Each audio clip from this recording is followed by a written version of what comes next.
All right, well, good evening and welcome. I'm Dr. Metcalf. I am the chairperson for the PABDAC, and I will read an introduction to you of who I am and what we're doing and what PABDAC is. Welcome to the second hearing of the Planning and Boundary and Design Committee, also known as PABDAC. That's a kind of a long acronym right there. Tonight we are here to present the proposed boundary changes for the Pomeroy, Sirrine, and Chrisman attendance areas. PABDAC members are selected by the governing board and we have two purposes. Number one, to review demographic data, conduct public hearings, and offer recommendations to the governing board concerning changes in school attendance area. Number two, to offer long-range development plans directed toward future school site selection and offer recommendations to the governing board resulting in the formation of proposed school attendance areas. Tonight, we are conducting a public hearing regarding the proposed boundary changes. There's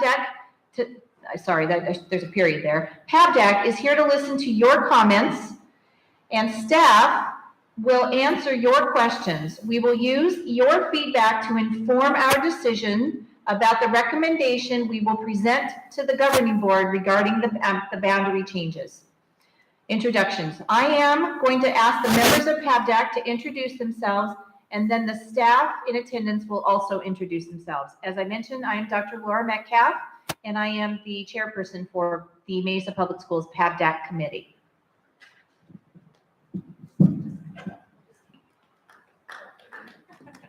I'm Leslie Wolf. I graduated from Westwood, and my husband and kids have all gone to Mesa High. I'm Brian Calloway. I'm a parent of a former Mesa Public School child that went all 12 years here. Benjamin Mills. I have 2 kids in Mesa Public Schools, and I'm in higher education right now.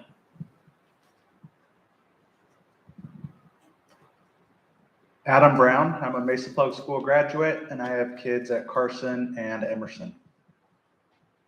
I'm Holly Williams. I'm Associate Superintendent, and I'm going to have the Research and Evaluation team raise their hands and wave.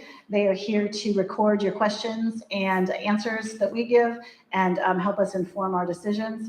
Cameo Kirby is my administrative assistant. She's here also to take notes and to keep the time for us.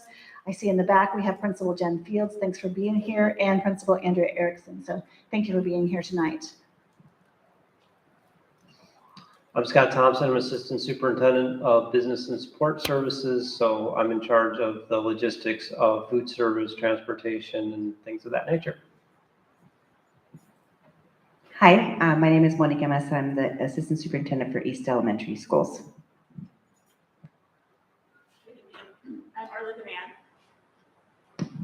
I'm Arlinda Mann. Woo!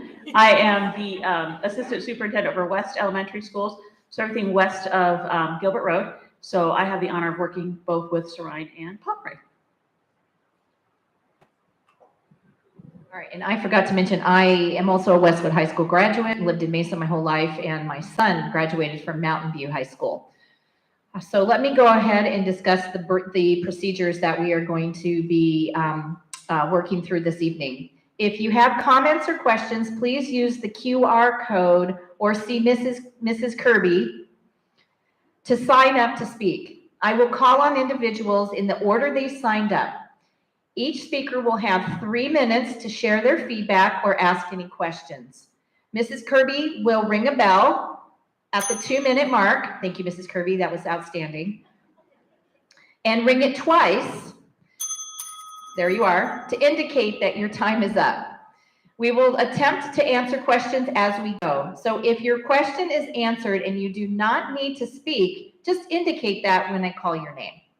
We will start with a brief presentation by Mrs. Williams, and then we will allow plenty of time for feedback and questions. Thank you. Thank you, Dr. Metcalf. So tonight I wanted to walk through some information for you, hopefully to answer some of your questions before you ask them, but we're always open to clarification and anything else that you have that comes to mind as you see the presentation. So this, as Dr. Metcalf said, this is our second public hearing. She's given the welcome and the purpose, done the introductions, the procedures. I'll do the presentation, and then we'll have plenty of time. This should take about 10 minutes, and then you'll have plenty of time to ask questions. So Dr. Metcalf went over this. I'm going to skip that because she did it, and she did this too. So understanding the why, that's where I'm at. So why are we making a recommendation to make some changes to the Pomeroy Sirrine boundaries that also impact Chrisman? Part of that work that we started was in 2019, and we received we had an independent consultant come out and take a look at all of our demographics, our school buildings, the age of them, the condition of them, and made some recommendations around a master plan. And those recommendations came along the form of what size should our schools be? What should we be offering? How could we be more competitive in certain areas in our district? And the second one there that talks about the community survey, one of the things we also did during that time and subsequently was ask the community, what do they want? And over time, we have learned of a want for an independent Montessori school where we could grow it. There have been some Montessori schools in the area of Tempe and Chandler that have closed over the years, and parents have been looking for an option so that their students could attend K-8. We currently have a K-6 program co-located at Pomeroy that has a waiting list, and so we were looking for an opportunity to expand that program. And we have an elementary school here at Sirrine that's a beautiful school that is under-enrolled by when I talked about what size do we want to be at elementary. This is a very small school at about 320. Does that sound about right, Mrs. Field? 350, thank you, 350. And so it gives us about two teachers per grade level. So looking at making a combination of the Pomeroy traditional school, not the Montessori side, I shouldn't say traditional, that mixes it up with a Franklin, but the Pomeroy side that is non-Montessori and Sirrine. We put together teams of teachers that are more robust and able to collaborate a little better. It also raises our enrollment. So we've been watching the enrollment in the area, knowing that a few years ago we did a market study of the area of Sirrine, and there were 16 charter schools in this area competing for students. And so we recognize that there's a lot of interest for choice down here and looking for opportunities there. And efficiency of resources, back to that idea of teaming, the idea that we could put teams of teachers together who could be more efficient working with students, the opportunity to have a larger staff to surround the students for what they have, what their needs are. So this is a multi-year plan. So this year we're doing these program moves and school moves in a very small scale. Next year we'll be looking at grade level realignment. If there are opportunities to take a look at the enrollment of some schools, and should we consider things like they have in the Midwest where there's a K-2 school and a 3-6 school? Should we move our 6th graders up to the middle schools, the junior highs, and have a true middle school model? We did this, if some of you have been families with us for a long time, we did this several years ago when we moved the 9th graders up to high school, but we haven't looked at the other grades since then. So that'll be something that we look at next year in cooperation with our school communities to ask, what is it you want? What is it you need? What are you thinking about? And then year 3, we have a possibility for school consolidation if there are under-enrolled areas, taking a look at could we combine resources, take a look at some opportunities to make more efficient buildings and such. So this was the enrollment that we pulled in the fall that we were working on. So that's where I had the 320 in my head, so I appreciate. With preschool, you add 35 here at Sirrine. So currently, Pomeroy is enrolled at 571, not currently, when we pulled the data in the fall, with 37 pre-K students. So this switch that we're suggesting, then 197 Montessori students with the 37 preschoolers who are Montessori preschoolers would come to this campus at Sirrine, and the 324 current K-6 students would be now Pomeroy students, and the 35 pre-K students, we will be opening 2 pre-K programs at the Franklin at Alma program, but it's being moved to Jordan. So there'll be 2 preschools at Jordan that will take the Sirrine preschoolers who are continuing. If they are old enough, they will transition into kindergarten. And then There is a few students who will move to Chrisman based on the attendance boundaries that I'll show you in a minute. So these are the current boundaries. You can see Sirrine there is kind of up and down straight in that area. So there'll be a little cutoff here that you'll see that how we're changing it. So the new boundary will be the upper part of that taller part of Sirrine will be now a part of the Chrisman boundaries, and all of the rest of that bottom area will be part of the Pomeroy boundaries. So that'll be how it will be drawn. All the students who currently attend Sirrine will now be eligible for transportation to Pomeroy. So there will be busing that takes them from this area to Pomeroy or to Chrisman, depending on if that's the boundary that they live in. Specific details about Sirrine. Principal and teachers will relocate to Pomeroy. So the teachers and the principal that you are comfortable with and are familiar with, it'd be like a flip-flop. So that all of them will be going to Pomeroy with the students. Some of them may end up at Chrisman, depending on need, but the majority of them will be at Pomeroy. Other staff will be moved. The principals are working together to make some of those moves and working with the Human Resources Department. And as I said earlier, there will be transportation to Pomeroy. One of the things we got asked the other night that I want to make sure you're clear on is that all the other wraparound services that students have come to expect, like art, PE, music, those all exist at that other school and will exist here at Sirrine for both students.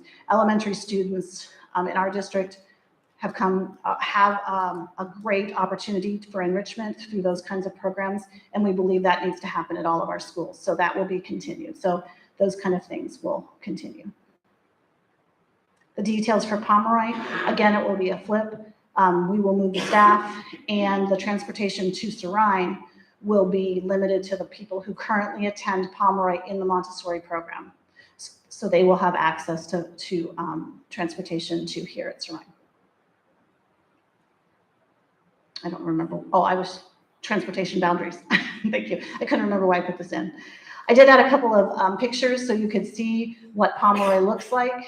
This is the media center over at Pomeroy, beautiful big space, lots of books, very welcoming. Pomeroy is a little different setup than here at Sirrine. There is it's an interior campus. All the rooms, most of the rooms are an interior school, and the media center sits in the middle of that. Here's the multipurpose room, like we're in here, but the one at Pomeroy. And I wanted to show you the gardens. I know that gardens here at Sirrine, you have an active and vibrant garden club. They also, with Montessori, gardens are very important on the Pomeroy campus. So both of you are benefiting from the fact that gardens are important to the community because they exist on both campuses. There is a greenhouse here that will stay, but Mrs. Field in her request had asked for this year for a new greenhouse. So that one will be moved, the new one will be installed at Pomeroy so that the students who were expecting a greenhouse will have a greenhouse over at Pomeroy. And the Montessori students who are coming to Sirrine will have the benefit of having a greenhouse here. There's the greenhouse. Forgot I put that picture in. So there's the greenhouse that will stay here. This is a picture here of Sirrine. Some of the Pomeroy parents who were in attendance last week and might be here tonight wanted to know what an outdoor school looks like because they're used to an interior school. So we took a picture of what that looks like so they could just get a feel for that. So campus improvements. There are some things that are specific to Montessori and some things that we want to make sure are in place as we do this flip-flop. So there will be walkthroughs scheduled at each site with the principal, the construction department led by Mr. Thompson here, and they will make a list of needs and wants. We will work on the needs first to make sure we have everything in place for the opening of school, and then the wants will be something that we work on down the road as we can. So that process, I think, is being scheduled. And we will be working on that actively in the next few weeks. Okay, that was my short but sweet presentation. So I'm going to turn it back down now to Dr. Metcalf for questions. Thank you, Mrs. Williams. Okay, we have one person, Johnny McRae, who would like to ask a question but not speak. And the question is, Sirrine has a long history of after-school sports and intramural sports. Will that continue if the school is moved to Pomeroy? Great question. Actually, yes. Mrs. Field is instrumental in having those after-school intramural sports happen here at Sirrine. And since she's the principal going over to Pomeroy, her plan is to keep that going over at Pomeroy.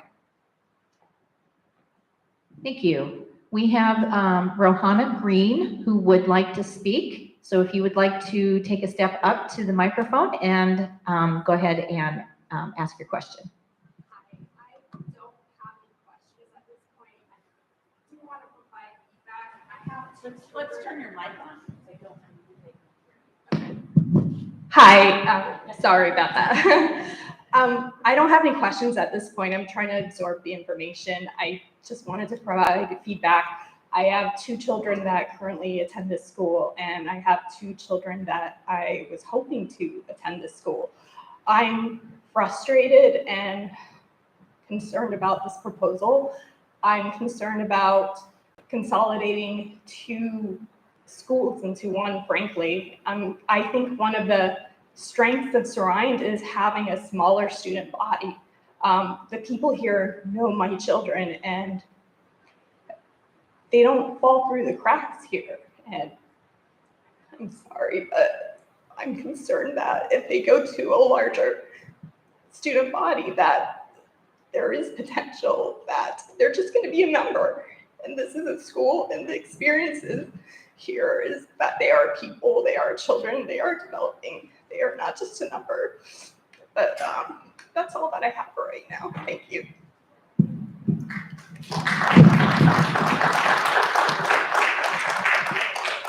Thank you. Our next person who would like to speak is Carly Nelson. Ms. Nelson, if you want to step to the microphone.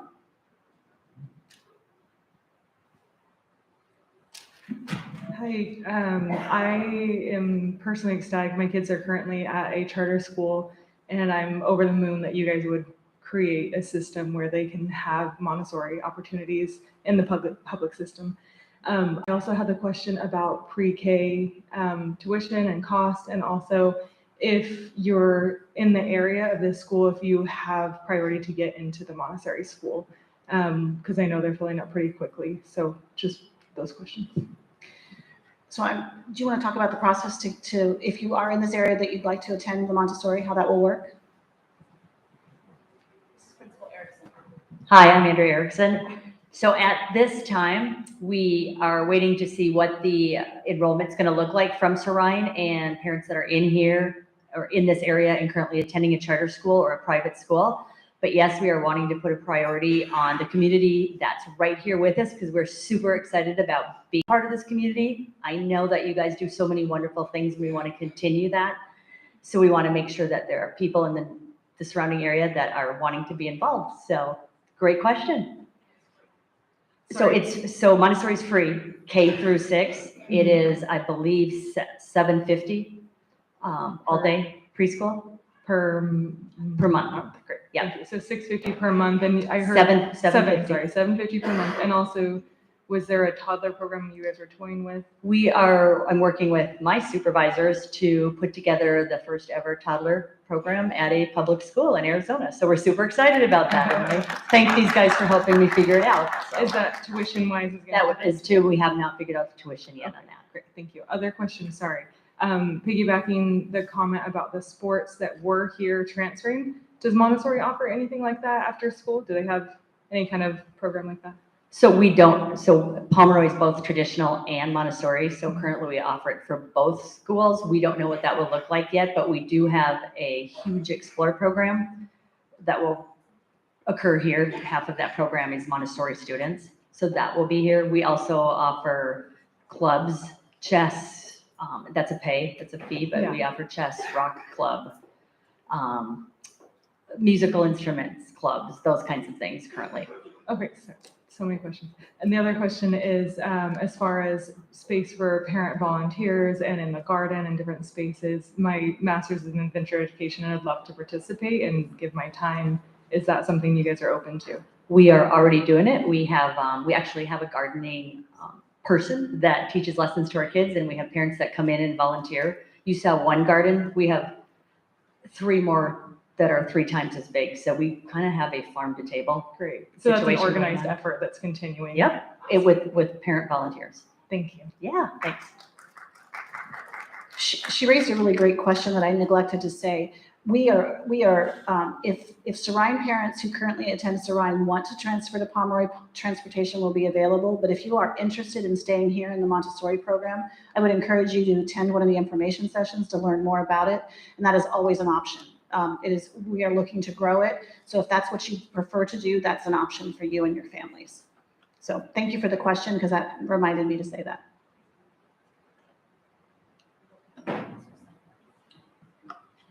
So we don't have anybody else to sign up. I want to make sure that, Mrs. Mann, is there any other questions from the other night that we want to make sure that we shared? The clubs and the specials were very important.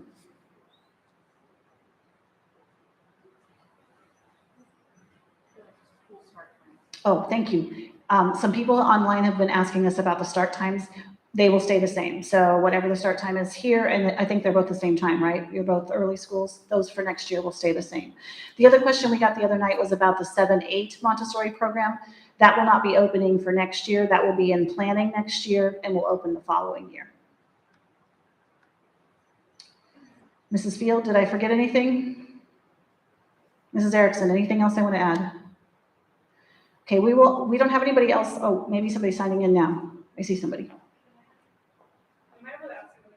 Sorry, while we're waiting for their sign.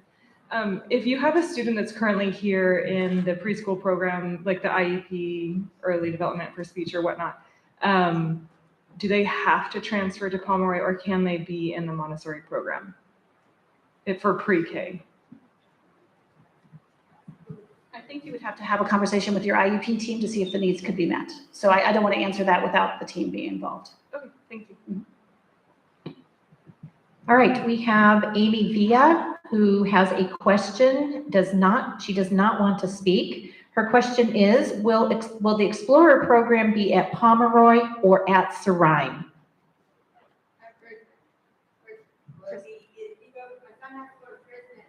Or Pomeroy, depending on my downgrade, will Explorer still be?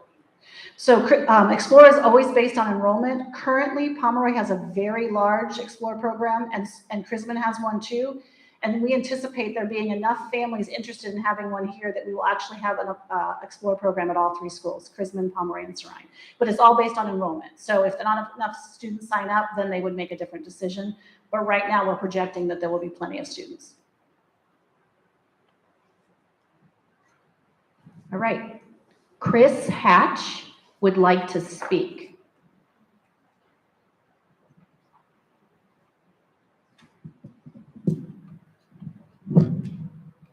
Hello.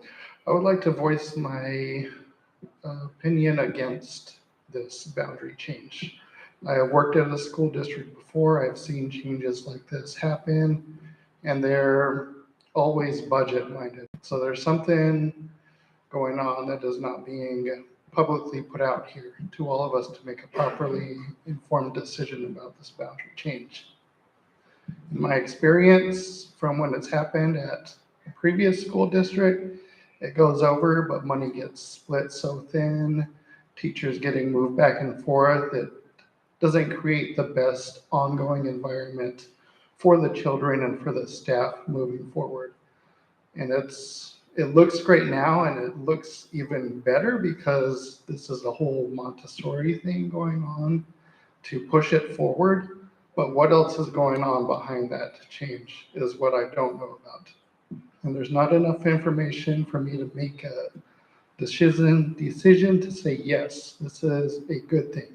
And like our other parent already mentioned, Sirrine is a very small school at this point. The boundary right now, it's already going to be having to hold more students as it is because we have the large development going on by the Circle K, and we have more housing development going on behind us. This area is already going to continue to see an influx of enrollment.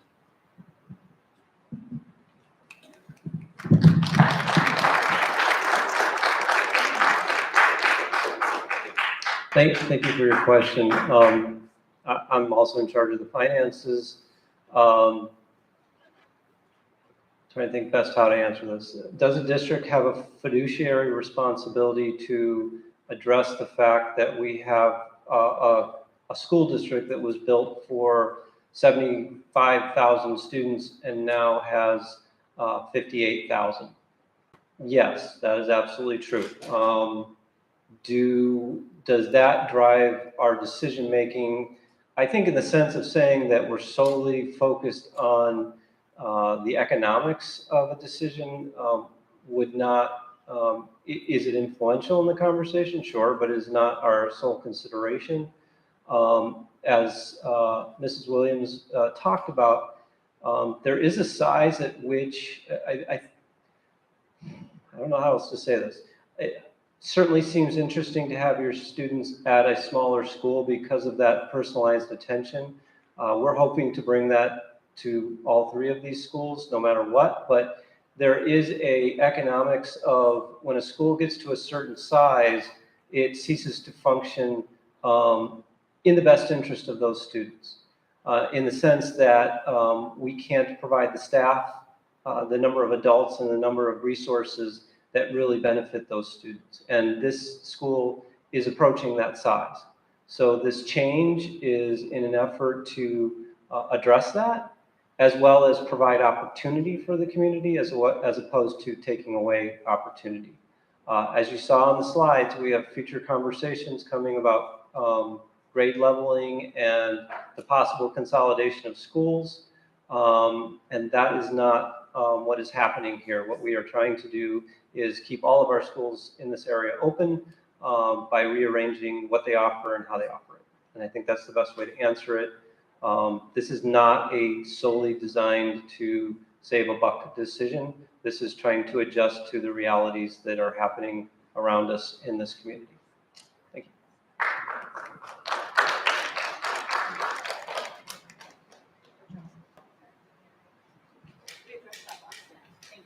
The other part of it was about the development in the area, and thank you for that comment. Shelby, do you mind raising your hand, waving? Shelby is our demographer, and she's keeping an eye on the density and how many students come out of a development such as being built, and that's worked into our projections and our expectations for enrollment. So we do keep an eye on that, and we watch those developments very closely to know what impact they'll have on our enrollment. So thank you for bringing that up. Shelby that's her job. That's what she does for us. So we appreciate that about her. We have reached the end of people asking for public comment. I will tell you, can you, I'm going to let you do it and then sign in, okay? Because we got the public meeting. Sorry about that. I have 3 kids that go here. My mom and me live right down on the corner. Actually, where am I? Over there. And we came here because it's really close and it's a small school. So like these people brought up, parents, I'm sorry. After school programs, they like to do that, like the walking club and stuff like that. If they go over to Pomeroy, my mom cannot pick them up because she's watching my brother's kids too. And I was wondering if there's transportation that can at least bring them back to this school for after school. I mean, it's like 45 minutes after school ends, and it's such an early start time. I'm working till 5 in the winter and 7 in the summer or later. And there's no way I can make this kind of transportation work. So I was wondering if there's after-school busing for after-school programs, at least back to this school that's more local to where I live, even though the other one's only 1.25 miles away. Currently, we don't have busing for after-school programs, and we don't have the ability to offer it because we have a severe bus driver shortage.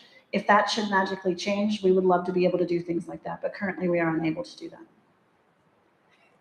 Okay, I was going to say that we are going to stick around, but I'm going to turn it over to Dr. Metcalf. If you have questions that you didn't want to ask out loud, but you would like to talk to us one-on-one, please feel free to. I'm going to turn it back to Dr. Metcalf.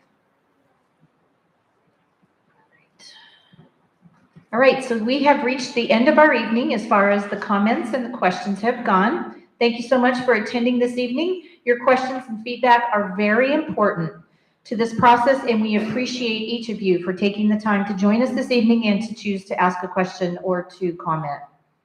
If you have additional thoughts or questions you would like to share, please use the email address boundaries@mpsaz.org, and I'll repeat that once again. That's boundaries@mpsaz.org to share your additional thoughts.